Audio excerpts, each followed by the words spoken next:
Simukhasin mo ako. Tapos na lang mga siya.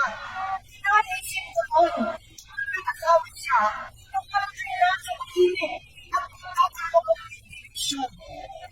Ano hindi ko magkakapit? Oy, Manang! Manang! Manang ay may! Anyat aramidim, di ka lagbabain. Ang maling ginagawa mo, Manang. Marcos ka. Nakakahiya ka, ikaw ang nakakahiyang Marcos. Anong pinaggagawa mo? Duterte ka ba?